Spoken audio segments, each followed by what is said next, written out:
पर नोटों की गड्डी मिलने पर सदन में जबरदस्त हंगामा हुआ।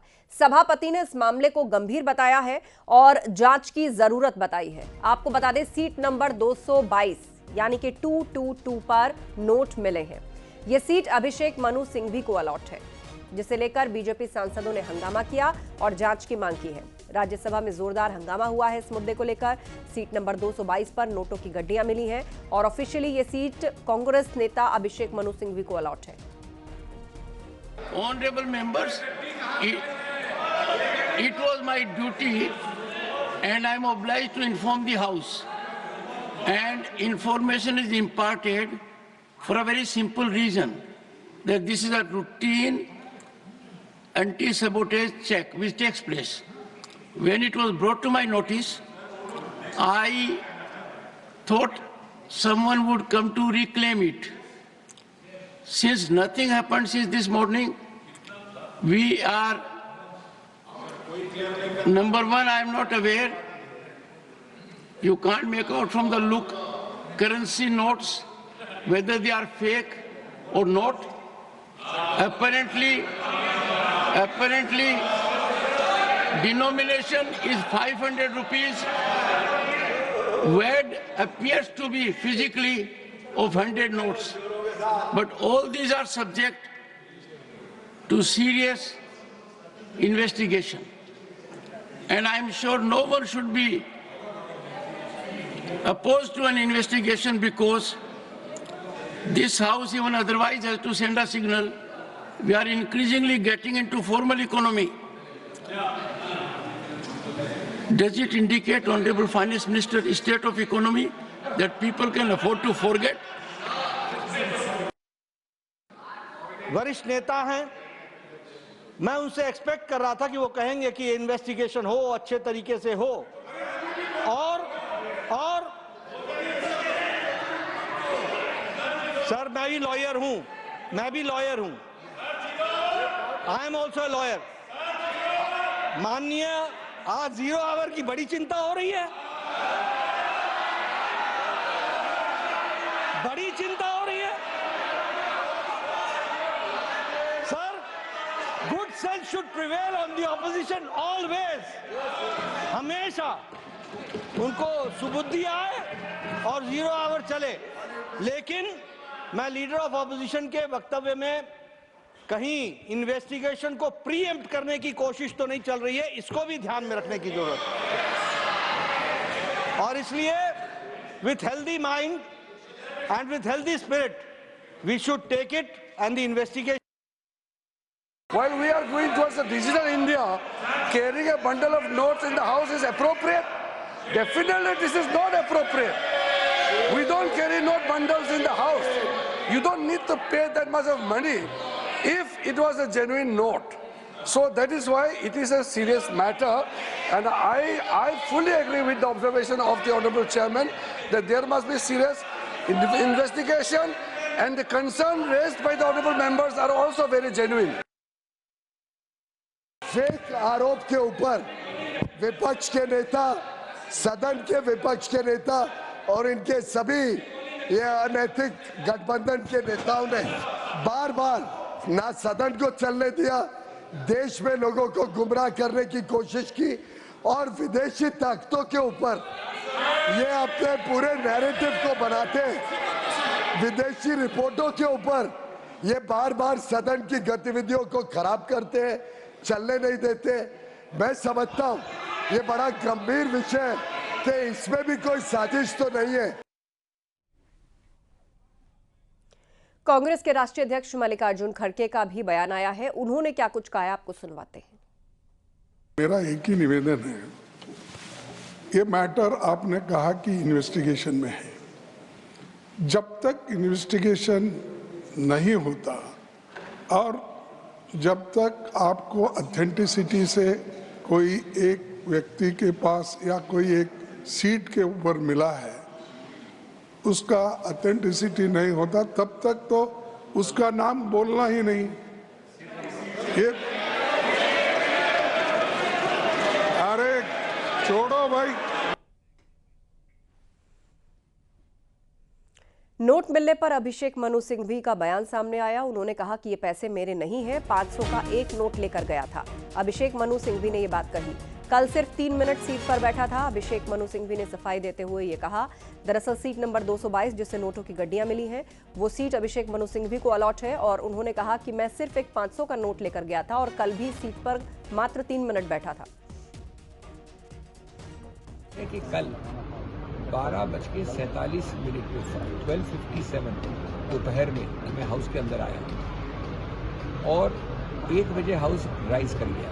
अपना अटेंडेंस मार्क करके मैं अंदर घुसा और 3 मिनट बाद हाउस राइज कर लिया।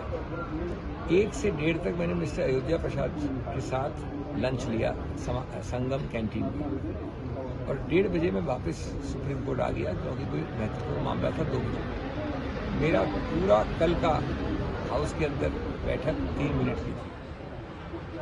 मुझे तो ये इतना हास्यास्पद लगता है, अगर ये गंभीर नहीं होता तो हास्यास्पद होता कि शायद हर मेंबरान की हर सीट पे एक एनक्लोजर बनना चाहिए कांच का, जिसके अंदर लॉक एंड की हो, तो जो मेंबर अंदर बैठे तो उसको खोल के बैठे। नहीं तो आजकल तो सीट भी खतरनाक हो गई है बैठने की। हाँ, निश्चित रूप से इसकी कार्रवाई होनी चाहिए। अगर कोई सुरक्षा की गफलत है तो उसको देखना चाहिए, लेकिन ये गंभीर भी है, हास्यास्पद भी है कि इसमें राजनीति खेली जाए किसी रूप में। और वाराणसी से खबर है, जहां यूपी कॉलेज में एक बार फिर छात्रों का हंगामा देखने को मिला। उदय प्रताप कॉलेज परिसर में स्थित मस्जिद में जुमे की नमाज को लेकर छात्रों ने प्रशासन को चेतावनी दी। उन्होंने कहा कि अगर मस्जिद में जुमे की नमाज हुई तो वहां अखंड हनुमान चालीसा का पाठ होगा। सुरक्षा को लेकर पुलिस ने कॉलेज परिसर में कड़े बंदोबस्त किए हैं। पुलिस ने कॉलेज में बाहरी लोगों के प्रवेश पर प्रतिबंध लगाया है। उपेंद्र द्विवेदी हमारे संवाददाता हमारे साथ जुड़ गए हैं, उन्हीं से अपडेट लेते हैं फोन लाइन पर। उपेंद्र, ताजा स्थिति क्या है? यहाँ पर मामला बहुत बढ़ गया है और छात्र कह रहे हैं कि अगर नमाज हुई तो हम हनुमान चालीसा भी पढ़ेंगे। बिल्कुल, देखिए 1:30 बजे नमाज का वक्त है, तो ऐसे में उससे पहले ही आज छात्र वहां पर पहुंचे हैं अलग अलग गुटों में। और छात्रों का साफ तौर पर कहना है कि किसी तरीके से अगर यहाँ नमाज पढ़ी गई तो वो भी हनुमान चालीसा पढ़ेंगे और इसका विरोध दर्ज कराएंगे। हालांकि पहले से ही चूंकि पुलिस अलर्ट थी, तो ऐसे में वहाँ कैंपस में जो पुलिस है लगी हुई है और पुलिस ने किसी भी तरीके से छात्रों को मजार के पास या कॉलेज परिसर में प्रवेश नहीं दिया। हालांकि कई छात्र कुछ एक बार तो बैरिकेडिंग तोड़ के भी अंदर जाने के प्रयास करने लगे, लेकिन पुलिस ने उनको फिलहाल बाहर कर दिया है और जो परिसर है वो पूरी तरीके से छावनी बना है। तो अब पुलिस तैनात है और छात्र जो है वो इस बात पर आज आर पार के फैसले के मूड में है कि अगर आज नमाज के लिए नमाजी पहुंचते हैं तो वो भी आज हनुमान चालीसा पढ़ेंगे। तो फिलहाल देखना होगा कि आगे किस तरीके से इस पूरे हालात पर पुलिस कंट्रोल करती है। फिलहाल कई छात्र अलग अलग गुटों में आ रहे हैं और फिलहाल पुलिस के समझाने पर वो वापस चले गए, लेकिन अभी भी कॉलेज के मुख्य गेट के बाहर बड़ी संख्या में छात्र हैं वो जमा है और पुलिस भी तैनात है। कई सारे पुलिस के अफसर तैनात है, एसीपी कैंट, इसके अलावा एसीपी सारनाथ के अलावा एडीसीपी, तमाम पुलिस के बड़े अफसर भी तैनात है स्थिति पर कंट्रोल करने के लिए।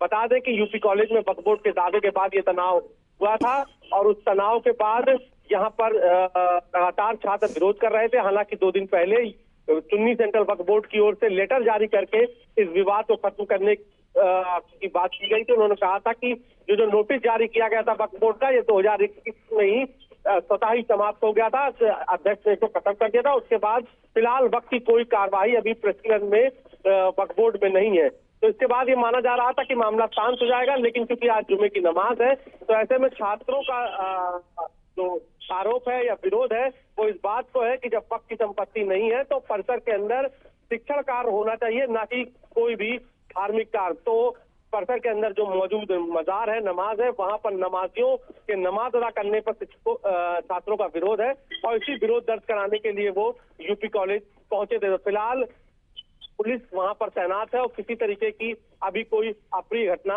नहीं हुई है। पुलिस की कोशिश है इसी तरीके से शांतिपूर्वक तरीके से यूपी कॉलेज का परिसर भी शांत रहे और जो परीक्षाएं चल रही हैं वो भी यथावत जारी रहे और इसके अलावा जो नमाज है उसको लेकर किसी तरीके जो विरोध है वो हिंसक विरोध में ना तब्दील हो। तो यही कोशिश है पुलिस की, और लेकिन अभी देखना होगा अगला 1 घंटा बहुत महत्वपूर्ण है कि क्या नमाजी आते हैं और क्या नमाजी आते हैं तो छात्रों का क्या बर्ताव, क्या विरोध किस तरीके का होता है। फिलहाल छात्र जो है वो अपनी मांग पर अड़े हुए हैं कि यहाँ पर किसी तरीके से भी नमाज अदा करने नहीं दी जाएगी। और अब कोशिश पुलिस प्रशासन की है कि वो किसी तरीके से इस विरोध को शांत कराए, विरोध को थामे। छात्रों का जो विरोध है, अलग अलग जो छात्र गुट है उनका अलग ये विरोध है। मांग सबकी एक ही है, सभी की मांगों का लबुलवाब एक ही है कि किसी भी तरीके से परिसर में नमाज अदा ना हो। बिल्कुल। और ये जो पूरा मामला है, जैसे ही वक्फ बोर्ड ने इस जगह पर अपना क्लेम किया, फौरन यहाँ पर जो छात्रों के गुट थे, जो हिंदू संगठन थे, वो एक हो गए, क्योंकि यहाँ पर 1 शताब्दी से भी ज्यादा कॉलेज है जहाँ छात्र जाकर एजुकेशन लेते हैं। तो ये मामला केवल अभी प्रशासनिक स्तर पर ही है या ये कोर्ट भी पहुंचा है? ये लड़ाई यहाँ से बहुत आगे जाने वाली है। उपेंद्र, क्या मन बनाया लोगों ने? देखिए, ये चूंकि वक्फ बोर्ड का नोटिस था, वक्फ बोर्ड का अपना ट्रिब्यूनल होता है, नोटिस के बाद ट्रिब्यूनल पर कार्रवाई होती है। लेकिन चूंकि वक्फ बोर्ड ने खुद ही नोटिस जारी, एक पत्र जारी करके इस विवाद को खत्म कर दिया कि हमारा यूपी कॉलेज पर वक्फ का कोई दावा नहीं है। 2018 में जो नोटिस दिया गया था वक्फ बोर्ड का, उस नोटिस के जवाब में यूपी कॉलेज ने अपना जवाब दिया, जिसके बाद 2021 में ही अध्यक्ष ने, ये वक्फ बोर्ड के जो सुप्रीम सेंट्रल वक्फ बोर्ड के अध्यक्ष थे, उन्होंने इस नोटिस को खत्म कर दिया था। और उसके बाद से फिर 2021 से लेकर अब तक कोई भी कार्रवाई वक्फ बोर्ड की, यानी कि जो नोटिस या कुछ जांच की जो कार्रवाई होती है वो प्रचलन में नहीं है, यानी कि उनकी तरफ से अब इस पर कोई वाद विवाद नहीं है। लेकिन क्योंकि परिसर में जो मस्जिद बनी है उस पर नमाजी आते हैं, नमाज अदा करते हैं। अब छात्रों का विरोध ये है कि अगर वक्फ बोर्ड का कोई दावा नहीं है तो नमाज के लिए नमाजी भी यहाँ ना पहुंचे। ये शिक्षण संस्थान है, यहाँ किसी तरीके से भी नमाज नहीं अदा होनी चाहिए। और यही मूल विवाद, यही इस वक्त मूल विवाद है और यही जो है विरोध छात्रों की ओर से है, जिसको लेकर पुलिस को पहले से ही, क्योंकि उस दिन से ही पुलिस तैनात है। तो ऐसे में आज चूंकि जुमे की नमाज है, 6 दिसंबर भी है, ऐसे में पुलिस एक्स्ट्रा अलर्ट पर थी, इसलिए फिलहाल गेट बंद है और किसी को भी अंदर जाने नहीं दिया जा रहा है, जो परीक्षार्थी हैं और जो कॉलेज का स्टाफ। बिल्कुल बिल्कुल। तो कुल मिलाकर ये जो छात्र हैं, ये यहाँ धरने पर बैठे हुए हैं। उन्होंने कहा अगर नमाज हुई तो हनुमान चालीसा भी होगी। बहरहाल प्रशासन ने एहतियात के तौर पर कड़े बंदोबस्त किए। जानकारी के लिए शुक्रिया उपेंद्र।